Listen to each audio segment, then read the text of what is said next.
Hi YouTube, it's Carrie, Lady VSG, here with my week 23 update. I'm going to label this 22-23 because, again, I didn't do a video last week, and so at least this way, for those of you who are like me and kind of keep track and try to watch them in order, you'll realize that 22 just doesn't really exist.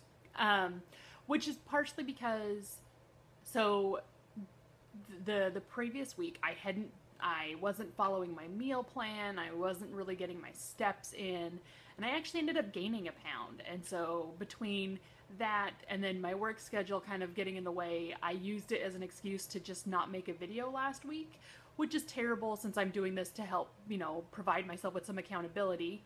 But so this week I'm back, we're back on track, and hopefully things will go a little smoother and I'll get back into the groove of just admitting to myself that I am not perfect all the time. So today is September 14th. Yes, September 14th, 2015. I had my VSG surgery April 6th, did I say 2014? It's 2015. I had my VSG surgery April 6th, 2015 in Tijuana, Mexico with Dr. Ariel Ortiz at the Obesity Control Center. I'm 5'7". When I booked the surgery, I weighed 301.8. The day of surgery, I weighed in at 272, and today I weighed in at 204.4 pounds. So a loss of, oops, wrong app. Hang on, I can find it. So it's a loss of 4.3 pounds from last week, because last week when I weighed in, I'd actually gained a pound. So really, it's a loss of 3.3 pounds from the last time that I had, had a loss. And overall, I've lost 97.4 pounds. So, yay! Getting closer to that 100-pound mark. I'm really excited about that. So I did make a list of kind of the things I wanted to talk about to help keep myself on track. Let's see. So one of the things in terms of my eating, my doctor recommends more of a low-carb diet, really.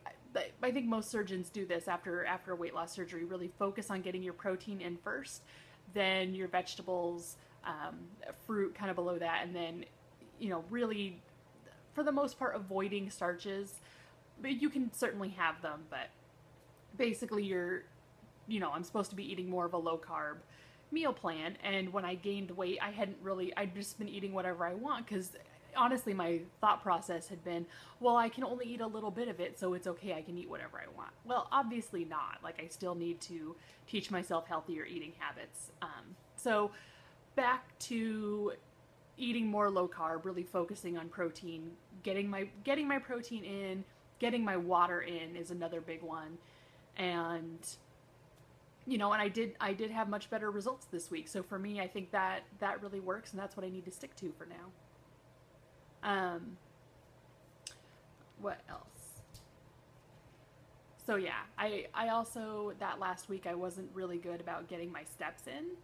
So, back to making sure I've got my Fitbit on, making sure it's charged, checking on it throughout the day so that it's not, an hour before I want to go to bed and I suddenly realize, oh, I'm 7,000 steps short. Like, because then I feel like, oh, I can't do anything about it, so why worry?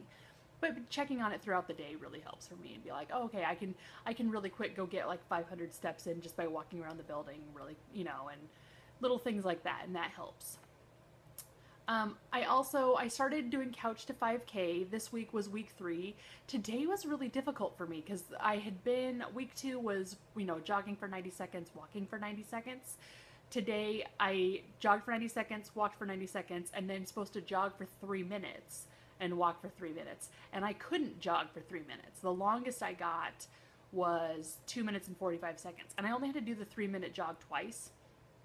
Like, it was, so I think I'm going to end up having to do the workouts more than 3 times a week, and probably do this week for more than just this week, just to get my endurance up, because I'm just not there yet. And I definitely, by the time I finish the program, I want to be able to jog a 5K. So I'm going to have to sort of make some accommodations in that regard. But, that's I think that that's going to help me meet my end goal. So I'm a little disappointed that it's going to take longer than 8 weeks to finish the program. But I think that by doing this, when I finish the program, you know, I'll be able to comfortably jog for a 5K, and it'll, you know, I'm focusing on, it'll help me achieve my goal. And so it's okay that I'm doing it slower than, you know, everybody else, even though I honestly don't know. I know people have done this program. I don't know how they did the program, kind of a thing. Like, I've never really discussed it with them. So we'll see. We'll see. But I, you know, I got to do what's best for me and what's best for my body. And I think that that just means I'm going to have to take it a little slower. So, so let's see what else. Oh, so in terms of the couch to 5K thing, so the weather's kind of turned, and I'm doing all those workouts at the gym on the treadmill.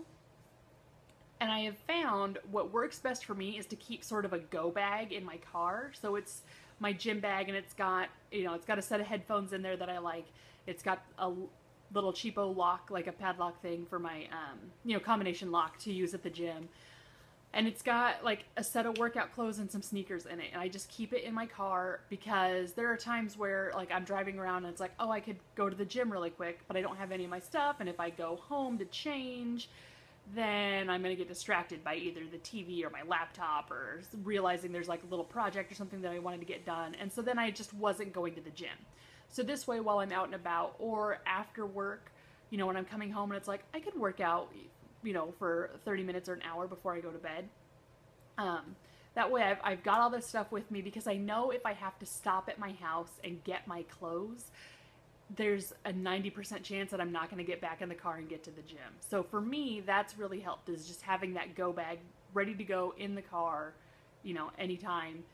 So that is my suggestion, if maybe that would help you, because it's definitely been helping me get to the gym, you know, stay on track with the couch to 5K, and I'm kind of excited that I sort of thought about that.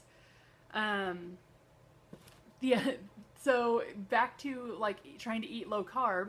Of course, right now is not a good example because it's the weather's turned and I really wanted soup, and so I made soup in my Vitamix because I love my Vitamix and I love soup, and so I'm really excited to be doing a lot of soups and stuff in the Vitamix.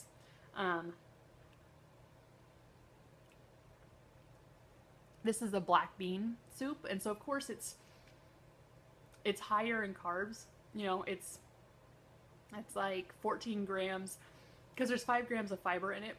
So there's like 14 grams of carbs total per serving, which is substantially higher. You know, I'm supposed to be staying under 20 grams a day. So it's not ideal, but I did check on all the cans of soup that I have in my pantry and at the store, and the best I could find was like 19 grams. So apparently soup is just really carby.